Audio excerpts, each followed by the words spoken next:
6 hacks that are gonna help you with your newborn. Say hi, Dad. Say hi, Dad. Say hi, Dad. Woo! Please hit that like and subscribe button. It really helps me out, and share the video. Share it to whoever you think it's gonna help. The first hack is to do with breastfeeding.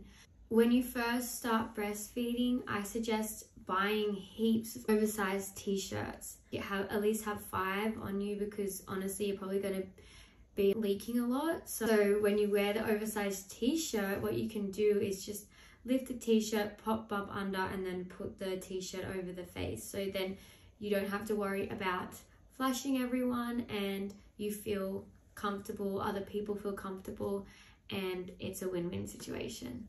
Also, they're really comfortable. I suggest taking a few to the hospital at labor. But yeah, they're really good. And also, for covering when you're out and about, use a swaddle, baby swaddle. How I used to do it, like this, right? I just flicked it over the shoulder and I would feed Riley, but what would happen is it would fall, and it would fall every single time. I'm like, how am I supposed to do this? Here we go. Let me show you. Grab the 2 corners from the smaller ends, tie them like this, pop it over the over the neck, and now it's gonna look like there's a hole there. And what you do is you place it like that, you pop baby under, and you can watch from here. So you don't have to keep checking. You can see directly through here. No one can see, it's all covered, and it's so easy. I suggest, if you're gonna cover, which, I mean, it's up to you, start doing it from a very young age so they get used to being under there. I didn't do that. I never covered Riley, really. I did a little bit, but because I was at home a lot, I didn't cover her. She got used to having no cover, and then when I would put it on, she'd be like, and wouldn't want to be under there. So I suggest, if you're gonna be covering a lot, try and do it at home so they get used to it.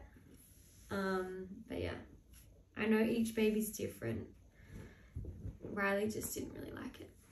Okay. Second hack. Now, if you're in Australia, I'm sure that you've heard of the brand Love to Dream. These are swaddles that are perfect for all ages. They're so great. Riley is still in hers now. She sleeps in it without the arms. And I need to upgrade the sizing. She's in the wrong size right now. She's in 0, which is up to 11 kilos. Well, she's only 10 kilos, but she's just long. So I need to upgrade that. But they're so good. This one's a winter one. It's a bit thicker. I still use it because we're in aircon and it's whenever it's cold. So yeah, we just use this for now. And then they've got all different sizes, like thickness, and they've got it for summer, autumn, spring, like all year round. And then they also have all different patterns, and they also have all different sizings. So they start from the newborn, and they're so easy. This is just zip straight up. They sit in it. At least have 3 on hand because you go through them. But yeah, they're great. They're great. They are great for babies, and they love them. They love to be cooped up. So the ones that are newborn, it looks like this, except they have little like arms like this. They don't have their arms out, like just like this. And the great thing about these suits is that you can transition them. So when you think, okay, baby's starting to roll, I think I need one arm out, you can just put one arm in, keep it zipped up, and then you'll be able to have the one arm out. You have to buy those they're called transition. And yeah, that's like this one. This was a transition one. As you can see, the zip is there. But as they get older, I think they sell them without the sleeves. Yeah. Great purchase. Riley loves it. And I don't have to worry about putting a blanket over her because this is her blanket. I just make her bed nice and comfy and I just pop her down. And as soon as this goes on, she knows it's bedtime. If I put her in without this, she will stand up, she'll play, she'll scream. As soon as I put her in this, she knows. Okay, bedtime. Sometimes she'll cry, but she goes to sleep eventually. I really suggest Love to Dream. Go look them up. I'm sure in America they have something similar. I haven't had a look. I can do some research and try and find something and share the link below. But other than that, yeah, I just Love to Dream. And they also scientifically proven that it doesn't stuff up their growth. Like, they've done it very well, that it's not gonna damage them, because I know some of them aren't very, like, you can get ones just from Kmart and things, but I wouldn't trust those. Start sleep training as soon as possible. I can say that sleep training or control crying is a lifesaver. I didn't do that for Riley. Like, so being a single mom, I had Riley in my room. I slept with Riley up until she was 1 year old. I shared a room with her up until she was 1. It was very difficult for me to sleep train her, and because obviously I was traveling around, I was going here, there and everywhere. It was very hard for me to do a schedule because of all the time difference and everything like that. Finally, when we came back to America the second time, Riley a second room. Now that's when I started to do the control crying, and it was difficult because Riley was so used to me coming in and patting her, rocking her, and being next to her when she slept. I was able to just let her cry. She was in her home room. So at the start, it was hard. I must admit, like, she cried for like 2 hours. Obviously, I kept going in. So what I suggest is when you put them down and they're crying, leave them for 20 minutes. Go in after 20 minutes, check on them, put the dummy in or the pacifier in if you're still using those, and lay them back down and go out. If you have someone living with you and your husband, let them go in instead of you, because baby wants you. They just want you. Now, if you go in, it's someone else going in, they're going to be like, oh, where's mommy? That's not what I want. And eventually they're just going to stop crying. But if you keep going in, they're going to keep seeing you, and it's going to take them longer to stop crying. I was blessed to have mum with me. She was going in, and wasn't all the time because she was away a lot. So when she was there, it was great. She would stop crying instantly. It did take a few times for that to start though. So I think within 2 weeks, Riley had been trained, and within 2 weeks, she finally started sleeping through the night, which is great. Like, I get to sleep the whole night now without being disturbed, without waking up to crying. She just sleeps straight through. It's so good. So yeah, I suggest doing the control crying, sleep training, whatever it is. For me, sleep training, like the scheduling and stuff like that, didn't work. I just watched Riley tired cues. So I just knew, like, okay, she's up at 6 for, like, this is when she was a newborn. When she was a newborn, honestly, they just sleep. So they're just sleeping all the time. Once they start to get more alert, like 1 month, 2 months, they start to have 4 naps a day, and then it goes to 3 naps a day, and that's for a while, and then it goes to 2 naps a day, and that stays for a while. Riley's still kind of on 2 naps. She's on, like, it depends. She'll definitely have 1 nap, but it depends how long it is. If it's only a short nap, I'll take her down again and she'll sleep for another nap. But other than that, yeah, it's more like 1 nap. There's a spider there. Oh my gosh. Sorry, I'm just gonna, I can't. Buy a sound machine. The white noise machines, they're great. They're perfect for newborns. They get to know the sound. It's like they're being back in the womb, and they just go back to sleep. I mean, newborn stage, like, honestly, they're sleeping all the time. I've said this like 5 times, but they're sleeping all the time. So you don't need to get them to sleep. It's more like, well, for me, I didn't. I was very blessed. Riley just went to sleep all the time. But even like doing it as at a newborn stage, even you'll get used to hearing it if they're sharing a room with you for the first few weeks. You'll get used to hearing it and you'll just sleep with it. Like, it's not an issue. It's designed to help sleep. So it's really, really, really good for newborns, honestly. Get one. You can get one with the lights. It was like a diffuser as well. It was really cute. But I got rid of that I think I stopped using the sound machine at like 8 months.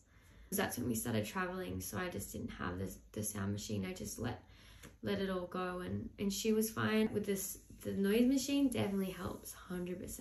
Always do it on your phone, but if you've got your phone in the room and then you want to leave, and it's just too much. So I suggest investing in one of those. Another great hack is buying little kind of washer towels. They're great for changing baby. Now you're going to experience so much poop in the first few months. It just, like, after the first few days, because you're waiting for that first poo that's like black, and then after, it's like they don't poo every day, and then eventually they start to poo a lot. And if you're breastfeeding, I'm not sure what the poo looks like with baby formula, but I know with the poo with breastfeeding formula, I know the poo with breastfeeding, it's like mucousy and like shoots out. And usually every time you change them, their bum gets activated and they start to do it on you. Always lay down this towel. I'm going to put a photo up right here. You can get them from Kmart. They come in a big pack. They're actually like, you buy them as like diapers, because they're those towel diapers, and you're supposed to like pin them and all this stuff. But I just got the towels and they were great. I use them literally every single time. As soon as I was poo on it, I just picked it up, put it in the wash. And without those, honestly, I don't know what I would have done. I would have gone through so many more wipes. So they're great. They are great. And make sure you have them with you in your nappy bag or diaper bag, because you don't want to be out and about and something go wrong. Just make sure you have them. When they get older, you don't need to. Like, I don't put anything down with Riley now because it's more solid poo, and I know when she's done a poo and it's easy to clean, and even if there is an explosion, like, you get used to it. But when they're babies, it's like you don't know what to expect. Buy your nappies. Honestly, they save me. I bought them, and I bought like maybe 200 newborn nappies and like 100 and something infant, and it was great. I didn't have to worry about running out of diapers or nappies, whatever you want to call them. I didn't have to worry about running out of them because they were right there, and I didn't have to worry about going to the store. I had so many wipes. Oh, I think my wipes that I bought lasted me like 5 months, so I didn't have to buy anything for 5 months. I had everything installed, ready to go. I had enough dummies, I had enough, like, everything was already there, bought. So I suggest like preparing for a few months so you don't have to worry about it. You can enjoy the first few months with your baby without running out of anything. You can just relax. You can make sure everything's stocked up, and it's just great. It's great. So I really suggest doing that. Enjoy it. It goes so quickly. Don't worry. Just have a stress-free month. Just try and relax. If you've got stitches, a tip is to buy the bottle that's like, actually, even if you don't have stitches, this is the best. The perineum, I don't know if I'm saying that right, perineum bottle spray. I'm gonna attach a photo here. They're great. I didn't have one. I literally used a sauce bottle, but this is why I'm telling you, buy one, because it's a lot better than a sauce bottle, and it was great. I didn't have to wipe. I just everything. It was done. It was great. And stitches or not, buy one of those donut things that you sit in and you blow up. I'll attach a photo here. They're great. I did actually have stitches, and my mum went out and got me one straight away, and I was able to sit up without having any pain. Rather than sitting on the stitches, it wasn't comfortable at all. There's also an oil that I really suggest. That's a really good oil. It's called clary sage. No. I forget the name of it. I'm going to post it right here and I'm going to add the name in the comments below, but it's a really good oil. It's Young Living. If you want it, let me know and I can get it for you. It's the best. It's great for healing. It's great for scars. It's great for your tummy, your scarring on your tummy. Oh my gosh, I had this big stretch mark and I sprayed that on there every day. It's gone. I don't have the stretch mark anymore. I do have stretch marks, like a bit of loose skin, but the stretch mark that was literally purple is gone. I don't have it. No sign of it, and that's because of that spray. For your nipples, there's these great, I'm giving you so many tips right now, but whatever. There's these hydro things that you put on and it's like cool, and it helps so much because your boobs will probably be a bit sore after the first few feeds, and they help so much. It cools it down. It's really relaxing and soothing. I suggest getting a diffuser for the room and putting on nice oils, just having a relaxing environment, because you're not going to want to go out, and take it easy for the first few weeks. Don't overexert yourself. Just relax. Enjoy the first few weeks with your newborn and just, yeah, enjoy it. I miss the newborn stages. Riley's just running around doing so much, but I love it. So that is all today for my newborn hacks. Thank you so much for watching. Hit that like and subscribe button and comment below what you guys think of this video. Don't forget to watch my latest video on breastfeeding tips. I've got 5 on there that are going to help you through your journey. So I guess I'll see you guys next week. Bye.